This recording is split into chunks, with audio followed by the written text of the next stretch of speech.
Hello दोस्तों, क्या हाल चाल है। आप लोगों के मन में ये सवाल ज़रूर उठता होगा कि पुलिस और वकील दोनों में क्या अंतर है। और कई बार आपने देखा होगा थाने में पुलिस वाले आपसे बदतमीजी करते हैं। हाल फिलहाल में एक विक्टिम गई थी थाना सागरपुर, जहाँ पे एसएचओ और वुमन एसआई ने उनके साथ बहुत मिसबिहेव किया। साथ में वो वकीलों को भी ह्यूमिलिएट किया कि उन्होंने वकीलों को ये बारे में तो इतना गंदा बोल दिया था। मैं आपको वीडियो अटैच कर देता हूँ, आप प्लीज देखिएगा। 1 मिनट की वीडियो प्लीज देखें, फिर मैं आगे कंटिन्यू करता हूँ। वकील को समझा दे, जब तेरा वकील पिटेगा, जा समझा दियो उसको। वकील से क्या लेना देना है? फुटेज के बगैर थाने में नहीं घुस जाएगी। ठीक है सर। ठीक है, ठीक है सर। ठीक है सर। चल। क्यों तुम्हारे साथ मेरी बात सुन, वकील का अलाउ नहीं है थाने में बैठना। नहीं, वकील को नहीं घुसने देंगे हम अंदर। आगे बता। तेरे से इन्वेस्टिग फोन में से खोल के दे घर वालों का नंबर ले। पहले मैम वकील से बात करनी है। मेरे साथ 751 में ना अभी बंद कर दूंगी, बता रही हूँ। फोन पूछ जाएंगे। एडवोकेटों को थाने में घुसना भी अलाउ नहीं है, इस बात को समझ। अगर हम मना कर दे तो एडवोकेट, हमारा संतरी एडवोकेट को थाने के इसके गेट से भी अंदर ना आने दे। एडवोकेट का राइट है, सिर्फ वकील का राइट है कोर्ट में। तू समझ इस चीज को, समझ गई? तू इन वकीलों से गलत ज्ञान मत ले। गलत ज्ञान देते हैं ये वकील। ये सिर्फ पैसों की भूखे होते हैं, इनको सिर्फ पैसे चाहिए होते हैं। दुश्मन नहीं है ये वकील, 2 दिन के मेहमान होते हैं। वकील सिर्फ पैसों के चक्कर में तुझे। देखिए, मैं क्लियर कर देना चाहता हूँ ये पुलिस वालों की मनमानी क्यों चलती है। ये पुलिस सिस्टम जो है, ये इंडियन पुलिस एक्ट है, ये आज नहीं आया हुआ। ये आया हुआ है ये आया हुआ।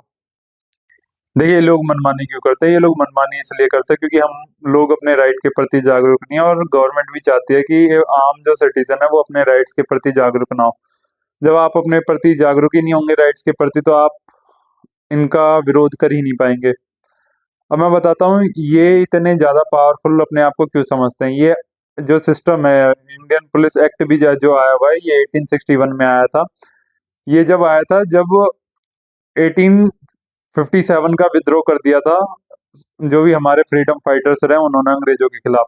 तो अंग्रेजों को ये जरूरत लगी कि नहीं, ये तो हमारा सर्वनाश कर देंगे, इसलिए उन्होंने इंडियन पुलिस एक्ट निकाला।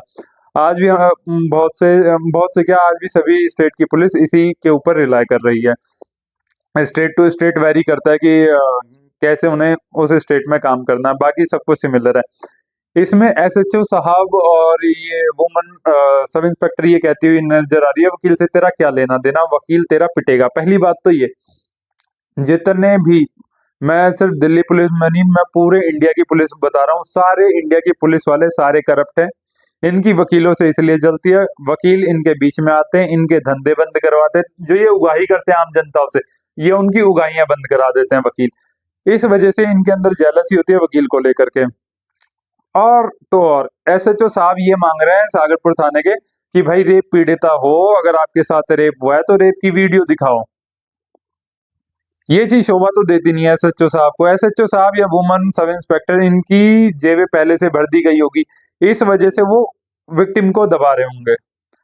और विक्टिम को यही नहीं, विक्टिम को ये भी वुमन सब इंस्पेक्टर के द्वारा बोला गया जब उसने अपने लॉयर से बात करने की बात करी। लॉयर ये नहीं है कि उसने बोला कि थाने में नहीं आ सकता है, ऐसा कोई नियम नहीं है। एक वकील आपको, या इंडिया के किसी भी सरफेस में जहां आपको एक वकील की जरूरत है, जहां एक लॉ की जरूरत है, वहां प्रोवाइड कराई जाएगी आपको legal facilities.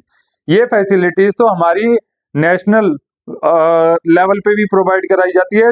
National legal service authority, ये आपको ऑल ओवर इंडिया आपको सर्विस प्रोवाइड कराता है। कहीं पे भी लैक्यूना हो लॉ में, या आपके पास आपको नीड हो लॉयर की, तो ये आपको प्रोवाइड कराता है। हर एक इंसान को एक लॉयर रखने का अधिकार है, वो हमारा संविधान देता है लॉ में कि आपको कहीं पे भी इशू आ रहा है तो आप अपने लॉयर से बात कीजिए। पुलिस वालों के पास इतना है, कुछ भी हो, चलो भाई 751 में बंद करो, 751 में बंद करो, बस ये धमकी देते हैं, बिठा लेते हैं और बाद में जेबें गर्म करके छोड़ देते हैं। इनका कहना है कि हमारा संतरी जो है वो भी एडवोकेट को अंदर नहीं घुसने देगा, और थाने में तो एडवोकेट का कोई काम ही नहीं है, एडवोकेट कोर्ट में होते हैं। ऐसा कुछ भी नहीं है मैम, आपको नॉलेज बहुत ज्यादा कम है, या हो सकता है आप बुरा मत मानिएगा, हो सकता है आप आरक्षण पे आई हो, इस वजह से आपने पढ़ाई ना हो कि एडवोकेट कहाँ कहाँ जा सकते हैं, कहाँ कहाँ अपनी सर्विस दे सकते हैं, इस वजह से आप ऐसा कह गई हो। खैर, आप ये भी कह रही हैं कि वकील गलत ज्ञान देते हैं। Ma'am for your kind information, अंग्रेजों का जो तलवे चाटा करते थे ना, वो ये पुलिस ही चाटा करती थी अंग्रेजों के तलवे। जो आज आप काले अंग्रेज बोले तो नेताओं के तलवे चाटा, मतलब नेताओं के तलवों की चाटुकारिता की जा रही है आप लोगों के द्वारा। और आम आदमी इतना परेशान है आपके सिस्टम से, आम आदमी कुछ भी कराने आ जाए, आप हर एक चीज का आपका एक रेट फिक्स रहता है। मैं पूरे इंडिया की बात कर रहा हूँ, मैं सिर्फ ये दिल्ली की नहीं बता रहा। दिल्ली में भी मैं, ऐसा कोई पुलिस वाला नहीं होगा मेरे थाने में कि वो मुझे ना जानता हो और कभी ना कभी उन्होंने मेरे से डिमांड ना की हो। वो अलग बात है, मैंने फुलफिल नहीं की होगी, या हो सकता है मैंने फुलफिल भी की है कही होगी डिमांड। बात इतनी सी है, ये लोग कहते हैं वकील 2 दिन के मेहमान हैं और गलत ज्ञान देते हैं, पैसों के भूखे होते हैं। सबसे ज्यादा पैसों के भूखे आप होते हैं।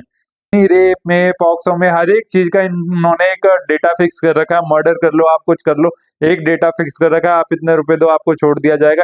यही एक लूप होल है, यही एक कारण है कि इंडिया में क्राइम इतना ना बढ़ रहा है। हम लॉ एंड ऑर्डर पे नहीं देखते, हम सीधा कह देते हैं कोर्टों में तारीख पे तारीख मिल रही है। तारीख पे तारीख भी इसीलिए मिलती है क्योंकि इन्हें पता है कि क्राइम करने के बाद बच जाएंगे, या तो पुलिस वालों को पैसे दे करके छूट जाएंगे, या फिर इतने क्राइम इंडिया में हो रखे हैं कि कहीं ना कहीं से तो ये निकल ही जाएंगे। ठीक है, और इन मोहतरमा के विरोध में और एसएचओ साहब के विरोध में हमारा रोनीकोट बार एसोसिएशन से कई सारे एडवोकेट्स गए थे, जिसमें आशा ज्योति आर्य मैम थी, कई सारे एडवोकेट थे, यंग लॉयर्स थे, और सुप्रीम कोर्ट के भी मैंने एक एडवोकेट्स को देखा, वो रोहित पांडे सर थे शायद।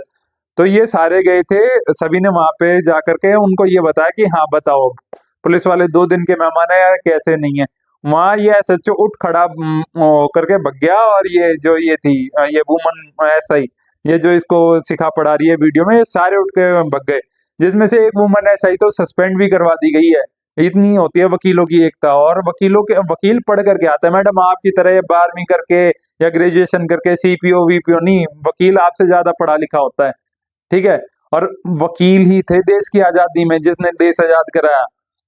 पुलिस वालों का सबका पता है, आज भी लोग पुलिस वालों के थाने में जाने से इसलिए कतराते हैं। है तो खैर पुलिस थाना तो खैर पब्लिक प्रॉपर्टी है, लेकिन इन्होंने अपने बाप का घर बना रखा है। इस चक्कर में आम आदमी कंप्लेंट करने से डरता है, एक आम आदमी कुछ भी करने से डरता है। क्यों? क्योंकि उन्हें पता है पुलिस वाले पैसे मांगेंगे, या पुलिस वाले सामने वाली पार्टी से पैसे लेकर के छोड़ देंगे, और सामने वाली पार्टी और आगे तंग करेगा। वो कहेगा हाँ देखा, पैसे से हमने ये खरीद लिया। रोनीकोट बार एसोसिएशन के जितने भी एडवोकेट्स थे, या अलग अलग मतलब कोर्ट के बार एसोसिएशन के एडवोकेट्स वहां पे गए थे, उन्होंने एसीपी साहब से मुलाकात की। वहां पे मुझे एसीपी साहब की भी वीडियो थी, मैं लगा भी सकता हूँ, लेकिन वीडियो ज्यादा लंबी हो जाएगी। एसीपी साहब मुस्कुरा रहे थे, ये मुस्कुराहट उनकी नाकामयाबी को दर्शाता है। 100% उनकी नाकामयाबी को ये मुस्कान दर्शाता है। बाद में डीसीपी साहब की एक स्टेटमेंट आई जिसमें उन्होंने बोला हमने इन्हें लाइन हाजिर कर दिया, ये कर दिया, वो कर दिया। बट इस चीज से मैं संतुष्ट नहीं हूँ, या मेरा कोई भी एडवोकेट परिवार इस चीज से संतुष्ट नहीं होगा।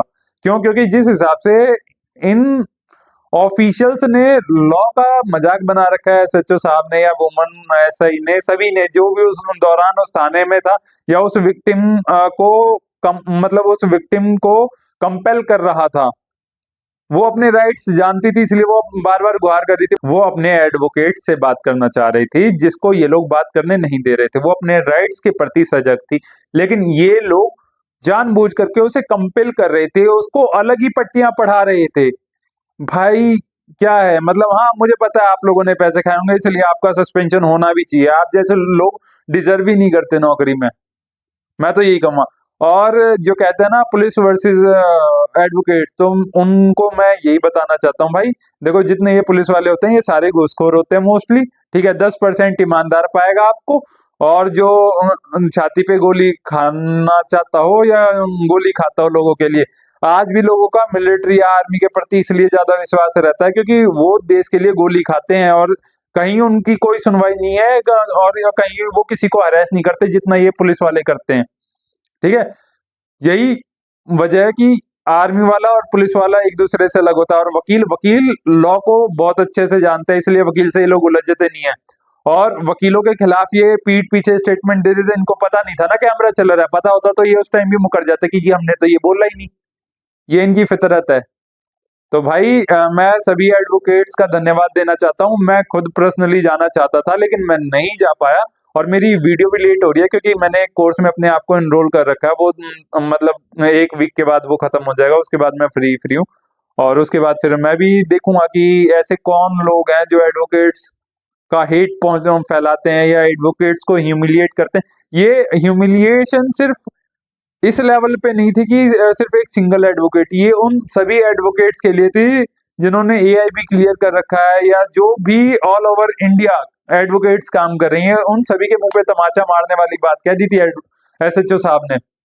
साहब तो खैर वो कहना भी डिजर्व नहीं करता, वो वही है कि अंग्रेजों के टाइम का लॉ चला आ रहा है इसलिए हमें भी एसएचओ साहब जी करना पड़ जाता है। ऐसे ऑफिशियल्स को पहली बात तो इज्जत नहीं देनी चाहिए, इन लोगों से नौकरी ले लेनी चाहिए। ये लोग डिजर्व करने के लायक ही नहीं है, या हो सकता है आरक्षण पे आए हों, साफ सीधी बात। तो मैं यही कह करके अंत करूंगा कि अगर आपको अपने लॉ के प्रति आप अगर जानकार हैं और कोई भी पुलिस ऑफिशियल आपसे मिसबिहेव करता है, आप वीडियो बनाइए। आपको राइट है अपने लॉ को इन्फोर्स कराने के लिए। अगर ये लोग आपका एफआईआर नहीं लिखते या कंप्लेंट नहीं लिखते, आप फर्स्ट क्लास मजिस्ट्रेट के पास आइए, एसीपी डीसीपी को कंप्लेंट देते हुए, एक हायरार्की होती है ना, उसको कंप्लेंट देते हुए आप अपने केस को परस्यू कीजिए, आपकी सुनवाई तुरंत होगी। तो भाई अपना लॉ सबसे ऊपर है, पुलिस वालों को भी लॉ के अंदर काम करना पड़ता है और वकील लॉ के अच्छे अच्छे अनुच्छेद जानता है या धाराएं जानता है। इसलिए कभी भी एडवोकेट्स के बारे में तो बुरा कहिएगा मत। ये हर एक ऑफिशियल को हिदायत दी जाती है, चाहे वो पुलिस ऑफिशियल हो। आजकल टोल की भी बहुत वीडियो वायरल हो रही है यूपी में, तो भाई टोल फ्री का जो एडवोकेट ने नारा दे रखा है बिल्कुल ठीक कर रखा है। मंत्री एमएलए का टोल फ्री है, एडवोकेट्स का टोल फ्री नहीं है, फ्री होना चाहिए। इस चीज के मैं बिल्कुल हक में हूँ। और एडवोकेट्स अपने राइट के प्रति एक था, एक है, एक रहेगा। और एडवोकेट एकता जिंदाबाद थी और जिंदाबाद है, जिंदाबाद सदैव रहेगी। और आगामी दिल्ली बार एसोसिएशन के इलेक्शन के चुनाव आने वाले हैं। मैं सभी जो भी हमारे कैंडिडेट इलेक्शन में खड़े हो रहे हैं सभी से एक रिक्वेस्ट करूंगा, अगर आप जीतते हो तो प्लीज एडवोकेट प्रोटेक्शन एक्ट को लेकर के बहुत जोरों शोरों से तैयारी कीजिए। नहीं तो हमारे एडवोकेट्स के कोई स्पेसिफिक राइट्स नहीं है, बस ये है हमारी एकता है, इस वजह से हमारे काम हो जाते हैं। लेकिन एकता कब तक चलेगी? हमें पर्टिकुलर इंडिविजुअल एडवोकेट्स के लिए भी एडवोकेट प्रोटेक्शन राइट के लिए लड़ना होगा। जय हिंद।